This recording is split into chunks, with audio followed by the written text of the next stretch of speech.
시청자 여러분, 도저히 안녕할 수가 없는 날입니다. 국민을 지켜야 할 대통령이 어젯밤 기습적으로 비상계엄을 선포해 한밤중 무방비 상태의 국민들에게 총뿌리를 겨눴습니다. 공수부대까지 국회에 침입시켜 헌정 마비를 기도하고 국민을 적으로 돌린 내란적인 친위 쿠데타는 그러나 맨몸으로 뛰쳐나와 계엄군에 맞선 용감한 국민들에 힘입어 실패로 끝났습니다. 두려움을 느꼈지만 용기를 냈다는 분들께, 그리고 그 누구보다 지난밤 위험을 무릅쓰고 총을 든 계엄군에게 맨몸으로 맞섰던 시민들께 진심으로 경의를 표합니다. 그럼에도 여전히 마음을 놓을 순 없는 상황입니다. 말도 안 된다던 계엄을 몰래 준비했고 무방비의 국민을 향해 총을 들었던 장본인이라면 무슨 일을 벌인다 해도 이상할 게 없기 때문입니다.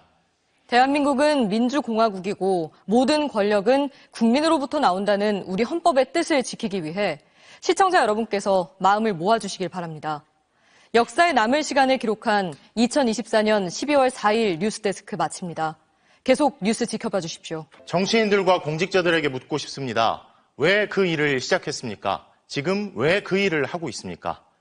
국민에게 총을 들고서도 계엄은 나의 권한 활용이라 했다는 내란죄 피의자를 지키는 게, 아니면 자기 자리를 지키는 게 국민을 지키는 것보다 중요합니까? 2024년을 살아가는 우리와 우리 아이들이 왜 우리 군인들이 국민에게 총을 드는 장면을 봐야 합니까? 이런 사태를 일으킨 대통령을 배신하지 말자고 뜻을 모을 게 아니라 그들이 배신하지 말아야 할 대상은 언제나 국민들이라는 걸 명심해야 합니다. 친위 쿠데타 같은 상황에서 국민을 지켜야 할 임무는 외면해놓고 이제 와서는 탄핵 트라우마를 운운하며 오히려 자신들을 지켜달라는 정치인들이 있습니다. 국민들 앞에서 트라우마란 표현을 꺼낼 자격이 있습니까? 군사 독재에 오랜 세월 억압당했고 심지어 계엄군에 의해 학살당한 진짜 트라우마가 있는 무고한 국민들이 다시 총든 계엄군에게 위협당했는데 어떻게 지금 그 표현을 자신들의 이익을 위해 쓸 수 있습니까? 몇 년 정권을 잃고 자리를 잃었던 게 트라우마라는 겁니까? 대체 정치를 왜 하는 겁니까?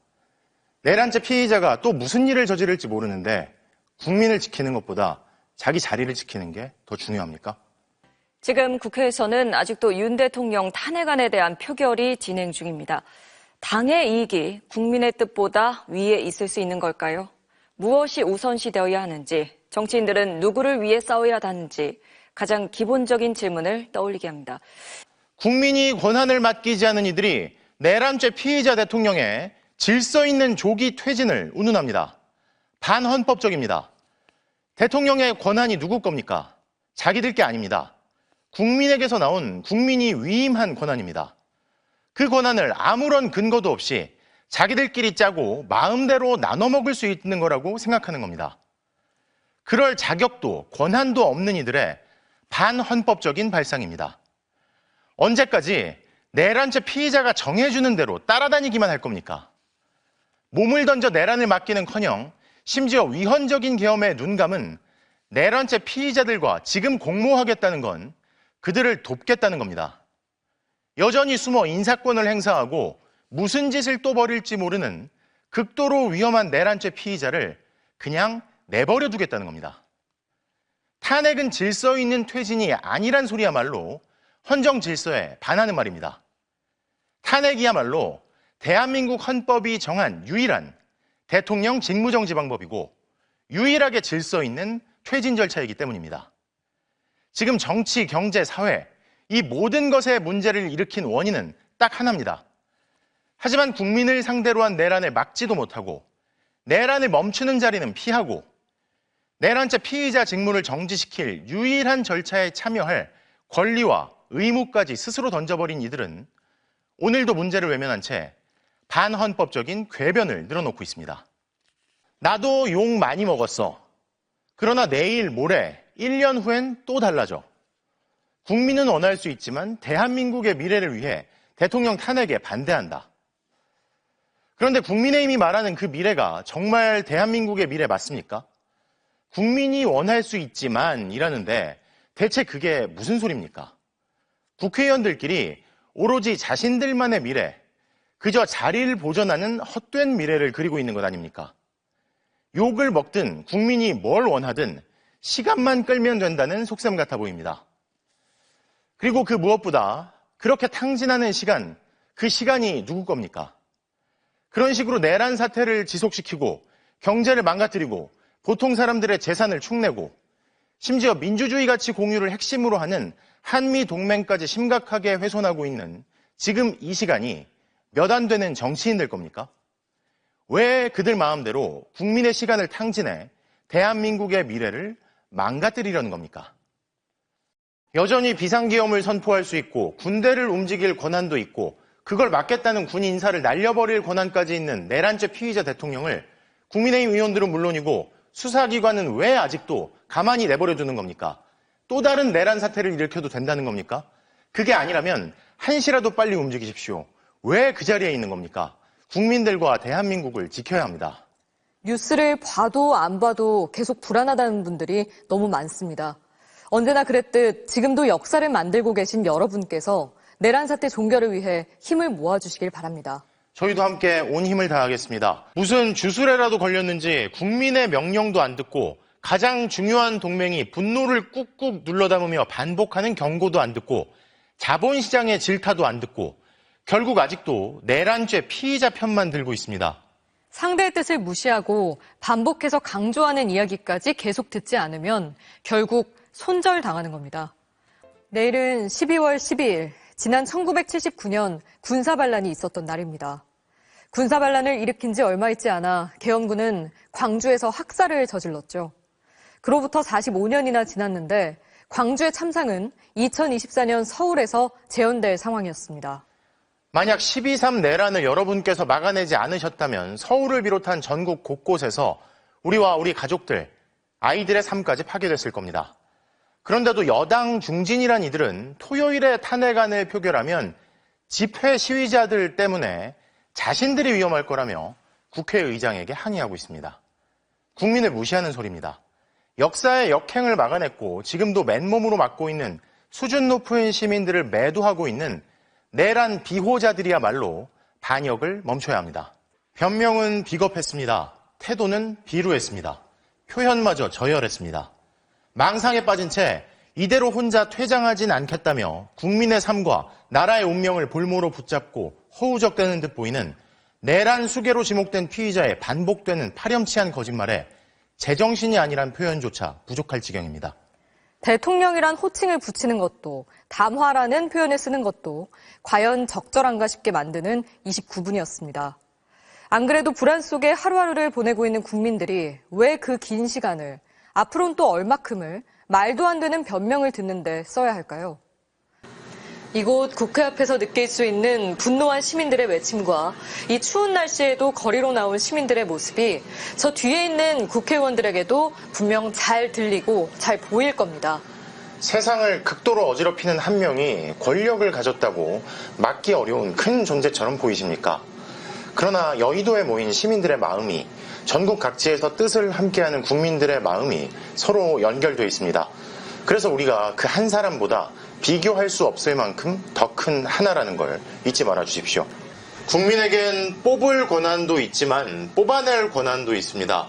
지난 끔찍했던 내란 사태를 막아내고 결국 멈추게 만든 시민들과 대한민국 민주주의의 회복력에 경의를 표합니다.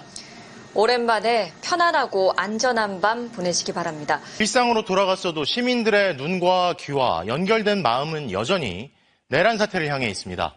그리고 그동안 국회에 집중했던 시민들은 이제 수사기관 등을 주시하고 있습니다. 하루 이틀 1년 지난다고 잊힐 일이 아닙니다. 내란 사태를 일으키고 탄핵돼 직무정지 상태인 대통령이 칩거 상태로 버티면서 소환조사를 피하고 있습니다.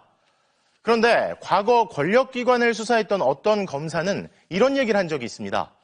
수사협조를 전혀 받지 못했고 시간을 끌면서 계속 부인하는 상황이다. 수사팀이 아무 일도 할 수 없었다. 이렇게까지 해야 하느냐는 생각이 들었다. 시간을 들이고 천천히 하다 보면 수사하기 어렵다는 건 수사를 해본 사람이면 누구나 느낄 것이다. 이 말을 했던 검사의 이름은 바로 윤석열입니다. 그래서 윤석열 검사는 어떻게 했을까요? 체포하고 압수수색하지 않으면 증거인멸이 이루어질 수밖에 없다며 체포를 단행했습니다. 하지만 그 사람은 11년여가 지난 지금 경호인원 뒤에 숨어서 수사 협조는커녕 출석 통보서 받는 것조차 피하며 혼란을 가중시키고 있습니다. 올해 국가조찬기도회에서 윤 대통령은 이런 연설을 했습니다. 여러분께서 마음 모아 기도하고 힘을 보태주시면 우리가 바라는 개혁을 이뤄내고 새로운 미래를 열 수 있다고 믿습니다. 이제 와서 보니 우리가 바란다던 건 반사회적인 극우 세력이 바라는 것이었던 걸로 보입니다. 열 수 있다던 새로운 미래는 주술을 신봉하는 이들이 그리던 미래였던 걸로 보입니다. 사실은 보수가 아닌 극우였고 기도가 아닌 주술이었던 겁니다. 오늘도 내란 세력이 사실상 현직 대법관을 체포하라고 했다는 등의 충격적인 소식이 이어졌습니다. 이런 불안한 시간을 하루라도 줄일 수 있는 인물이 있다면 바로 한덕수 권한대행일 텐데요. 한덕수 대통령 권한대행이 대신 행사하고 있는 그 권한은 내란 수괴로 지목된 피의자가 준 게 아니라 국민들로부터 온 거죠. 책임을 통감하고 송구스럽다던 국가의 안위와 국민의 일상이 흔들리지 않도록 하는 게 긴 공직 생활의 마지막이자 가장 중대한 임무라고 했던 그 이야기를 국민들은 잊지 않고 있습니다. 우리 국민은 뭐든 할 수 있다던 이른바 긍정의 끝판왕이죠. 현대그룹 창업자 고 정주영 회장도 이것만 없으면 우리는 뭐든 해낼 수 있다고 단서를 달았던 게 있습니다. 바로 전쟁입니다.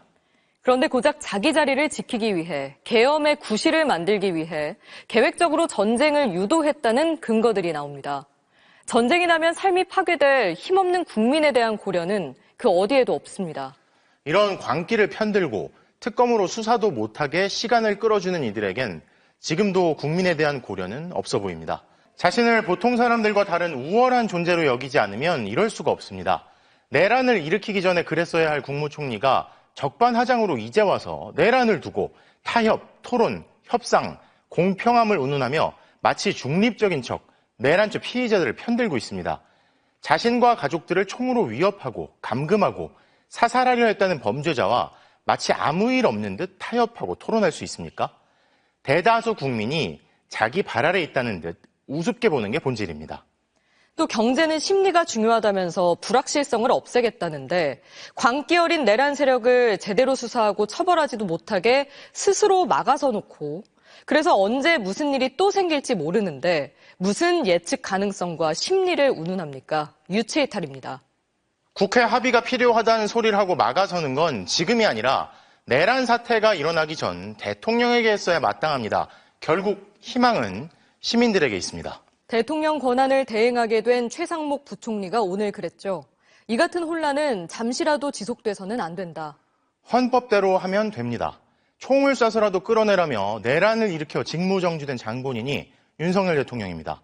얼굴 두껍게 거짓말을 일삼으며 대혼란 뒤에 숨은 피의자도 윤석열 대통령입니다. 그런 대통령을 막지 못했을 뿐 아니라 끝까지 감싸고 돌다 직무정지된 피의자가 한덕수 총리입니다. 혼란을 해결할 방법은 헌법에 명확히 새겨져 있습니다. 헌법에 규정된 대로 국회가 선출한 헌법재판관 3인을 임명해 대혼란 종식의 헌법 절차를 이어가야 합니다. 아무리 막으려 해도 결국 시청자 여러분의 바람대로 시민들의 연결된 마음이 바라는 대로 내란 사태는 종식될 겁니다. 그게 우리 헌법에 담긴 뜻이고 국민의 명령이기 때문입니다. 2024년의 뉴스데스크는 여기까지입니다. 올해도 함께해 주신 여러분 고맙습니다.